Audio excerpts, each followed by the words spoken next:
Welcome to the deep dive from For the Love of Physics. To all you amazing students at Ishik Boys High School, and especially everyone in Mr. Jager's class, hey, ready for this? We're here to help.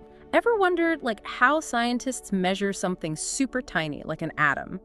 Or, crazy huge, like the distance to another galaxy? Or even just how we know a bridge won't fall down. Exactly. It all comes down to something really fundamental, measurements in experiments. That's right. And that's our mission today. We're going to dive into why numbers in physics aren't just, well, numbers. They're more than figures on a page. Way more.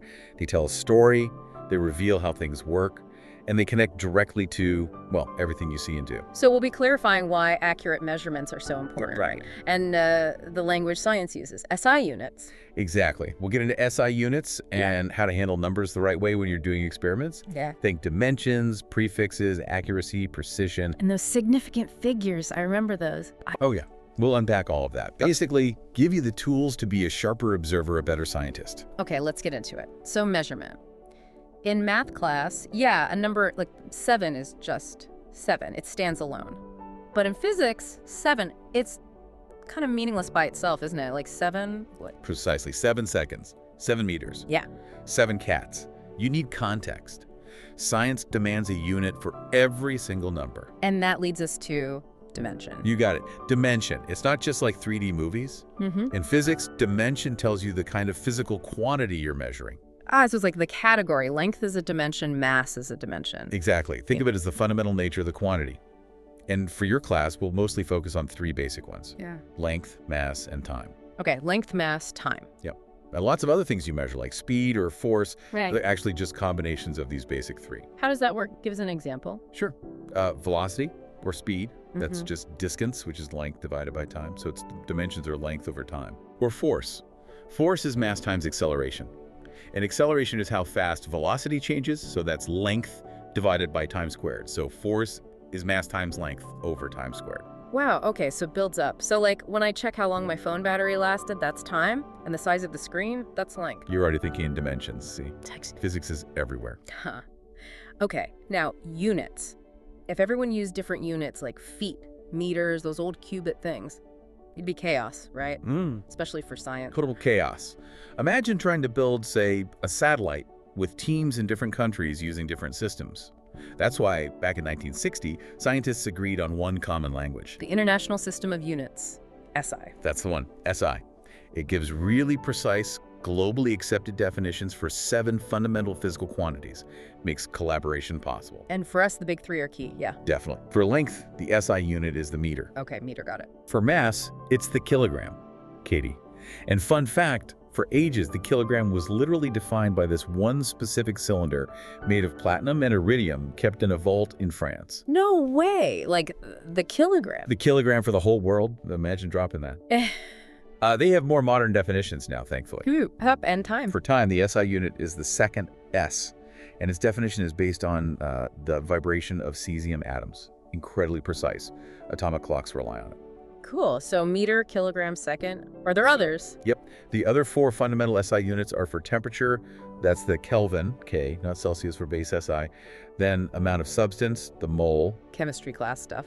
Then electric current, the ampere A, and luminous intensity, the candela CD. You might not use all of those right away, but they're the base set. And everything else is derived from these. Exactly. We call them derived quantities. Their units are just combinations of those base units. Like speed, you said, is meters per second, amps. Right. Or acceleration. Meters per second squared, ms. Area is length times length, so meter squared. M. Volume is meters cubed, m. What about force? You mentioned newtons. Yes, the Newton N. That's the derived unit for force. And underneath, it's actually a kilogram meter per second squared, kgms squared, because F, remember. Right. Mass times acceleration. Yeah. So using the same system, SI is just crucial, like that Mars orbiter story. Oh, the classic example, yeah. One team used metric units, the other used imperial. Billions of dollars gone because of a unit mix-up. It really highlights why SI is so important for, well, everything working together. Definitely. Okay, so SI units are key, but physics deals with huge EE distances and super tiny things. Writing all those zeros must be annoying. Annoying is an understatement. Imagine writing the distance to the nearest star in meters, or the size of a proton. Zeros everywhere. So what's the solution? SI prefixes. They're basically shorthand, symbols that stand for powers of 10, making big and small numbers much easier to write and read. Like numerical abbreviations. Okay, give us some common ones. Sure, you probably know kilo K. It means 1,000 or 10 meters. So 1 kilometer is 1,000 meters. Yeah. Easy for driving distances. Yeah. And on rulers, we see centimeters. Right. Centi-C means 1/100th or 10th. So 1 centimeter is 0.01 meters. And millimeters, tiny. Yeah. Milli-M is 1,000th or 10O. So 1 millimeter is 0.001 meters. Like a small insect might be 5 millimeters long. Much easier than writing 5 by 10 meters. Definitely. What about even smaller? We go smaller. Micro, its symbol is like a Greek mu, means 1 millionth, 10O. And nano-N is 1 billionth 10O. Think nanotechnology, things measured in nanometers. Wow, and for really big numbers. You have prefixes like mega-M for million 10O, giga-G for billion, like gigabytes on your computer, and tera-T for a trillion 1008. Like terabytes of data. So these prefixes are all around us. They really are. They just make numbers manageable. Okay, so we have these prefixes. How do we switch between them? Like millimeters to meters. Great question. We use conversion factors. It sounds complicated, but it's basically just multiplying by a special form of 1. Multiplying by 1, how does that help? Well, think about it. Okay. We know 1 meter equals 1,000 millimeters. Yeah. Right? So the ratio, 1 meter to 1,000 millimeter, or some 1,000 millimeter, 1 a meter, is actually equal to 1. Ah, because the top and bottom are the same amount of length. Exactly. So if you have, say, 37.2 millimeters and you want meters, you multiply by 1 meter for 1,000 millimeters. Yeah. The min units cancel out, and you're left with meters. 37.2 divided by 1,000 gives you 0.0372 meters, or 3.72 by 10 in meters. The units guide you. That's clever. It's crucial. And you must make sure your units match up before you do calculations, like measuring a room. If you measure length in meters and width in centimeters, You get that weird CMM unit for area. yeah, total confusion. Convert everything to meters first, then multiply to get square meters, Yeah. or convert everything to centimeter to get centimeter. Just be consistent. Convert first, calculate second. Got it. Avoids a lot of headaches. And potentially disastrous errors. Okay, so we measure things with units and prefixes. But are measurements ever perfect? Like, exactly right. That's a deep question. In reality, no measurement is perfectly exact. There's always some level of uncertainty, however small. So how do we talk about how good a measurement is then? We use two key terms, accuracy and precision. And they don't mean the same thing, even though people often mix them up. Okay, break it down for us. Accuracy first. Accuracy is all about how close your measured value is to the true or accepted value. If the book is truly 20.0 centimeters in long and you measure 19.9 centimeters, that's pretty accurate. So accuracy is hitting the target, the bullseye. Exactly. Now, precision is different. Precision describes how close multiple measurements of the same thing are to each other. So it's about consistency. Like if I shoot arrows and they all land really close together, that's precise. Perfect analogy. They're precise even if they all land, say, in the top left corner, nowhere near the bullseye. That would be precise, but not accurate. Ah, okay. So you can be precise without being accurate. Definitely. Imagine measuring that 20.0 centimeter book and getting 21.1 centimeters, 21.0 centimeters, and 21.2 centimeters. Those numbers are close together. They're precise, but they're way off the true value. They're not accurate. And you could be accurate but not precise. Like if your measurements average out to 20.0 centimeters, but they're all over the place, like 19.5 centimeters, 20.5 centimeters, 19.8 centimeters, 20.2 centimeters. Exactly. The average is good, accurate, but the individual measurements are spread out, not precise. So the ideal is both, right? Like Arene's lead density measurements close to the true value, A and D, close to each other. That's the goal in any experiment, accurate and precise measurements. What causes measurements to not be perfect? What makes them inaccurate or imprecise? Good question. It comes down to experimental errors. And these aren't necessarily mistakes like spilling something, though those happen too. They're inherent uncertainties. Okay, what kind of errors? We generally talk about two main types. First, human error. This can be a genuine mistake, like writing down 5 instead of 6. Or it could be technique. Like reading a ruler wrong. Yes, especially due to parallax. That's when your reading changes depending on the angle you view the measurement from. Oh. Like looking at a car's speedometer from the passenger seat. You see a different speed than the driver. Classic example. You need to look straight down onto the mark on a ruler or a needle on a gauge to avoid parallax error. Taking multiple readings carefully helps minimize this. Makes sense. What's the other type of error? Instrumental error. This is when the tool itself is the problem. Maybe your electronic balance isn't zeroed correctly before you weigh something. Or the end of your ruler is chipped off. Exactly. Or maybe the markings aren't quite right. The instrument itself introduces error.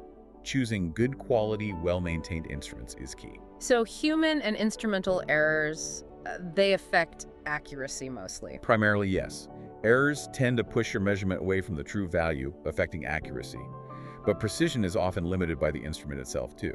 Well, a ruler with only centimeter markings lets you measure maybe to the nearest half centimeter if you estimate. But a ruler with millimeter markings lets you measure much more precisely, maybe to the nearest tenth of a millimeter. Ah, so the finer the markings, the more precise you can be. Generally, yes. And you mentioned estimating. That's actually good practice.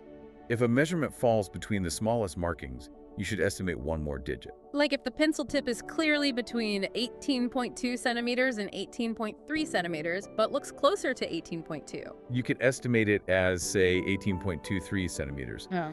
That last digit, the 3 centimeter, is estimated or uncertain, but it still gives more information, more precision than just saying 18.2 centimeters. Okay, that estimated digit is important, which brings us to significant figures. Exactly.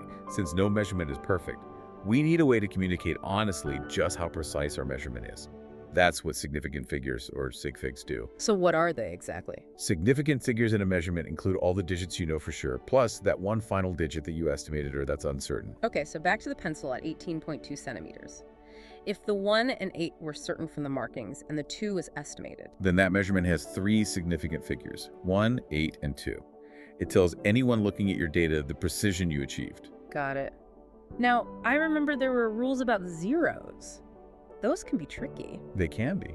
The main things to remember are zeros between non-zero digits are always significant, like 50.3 has 3 sig figs. Okay. Zeros at the end of a number after a decimal point are also significant. They show precision. So 57.00 grams has 4 sig figs. That means you measured precisely to the hundredth of a gram. Right. What about zeros at the beginning, like 0.005? Those leading zeros are not significant. They're just placeholders to show how small the number is. Yeah. So 0.0005 meters has only one significant figure, the 5 fig. Okay, placeholders don't count trailing zeros after a decimal do. Makes sense. Now, what happens when you calculate with these numbers? Crucial point. Your calculated answer can't magically become more precise than your original measurements. The precision is limited by your least precise measurement. The weakest link rule again. Exactly. For multiplication and division, the rule is simple. Your answer should have the same number of significant figures as the measurement with the fewest sig figs going into the calculation. Example. Sure. Area of a rectangle. Length is 4.6 meters, 2 sig figs. Width is 6.7 meters, 2 sig figs.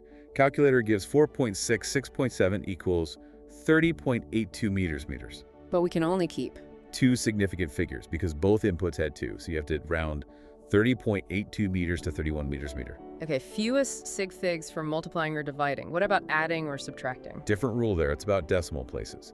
Your answer should have the same number of digits to the right of the decimal point as the measurement with the fewest digits to the right of the decimal. Example for that. Okay, add 97.3 centimeters and 5.85 centimeters. The first number has 1 decimal place, the second has 2. So the answer should only have 1 decimal place. Exactly. Calculator says 97.3 plus 5.85 equals 103.15. Since 97.3 only went to the 10th place, you round your answer to the 10th place, 103.2 centimeters. Got it. Decimal places for adding, subtracting, total sig figs for multiplying, dividing. You've got it. And a big warning. My calculator doesn't know these rules, right? It'll just spit out a long string of numbers. Absolutely right.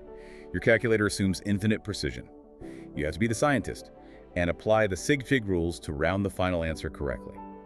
Remember, standard rounding. 5 or up rounds the previous digit up, 4 or below keeps it the same. It's about being honest about your precision. That's the core idea. Significant figures ensure we report results that truly reflect the quality of our measurements. It's fundamental to good science. Wow, okay. So let's recap quickly. We dove into measurements today. Learned that numbers need dimensions, like length, mass, time, and units to make sense in physics. And we saw how the SI system, meters, kilograms, seconds, and others gives us a vital common language. Plus, SI prefixes like kilo, milli, nano help us handle really big and small scales. Then we unpacked accuracy, hitting the true value versus precision getting consistent results, and how experimental errors, human or instrumental, affect them. And finally, significant figures. Understanding how to count them and use them in calculations ensures we're honest about how precise our results really are. It's all about reliable data. Absolutely. Okay, students, here's a little something for you to chew on. If you were timing a 100-meter sprint, what specific SI units would you use for the distance? And for the time? Good one. And think about why both accuracy and precision would be super important in timing that race. What difference would it make? Something to discuss. All right, that's our deep dive for today. Great discussion. Stay in contact with your physics teacher. Stay creative.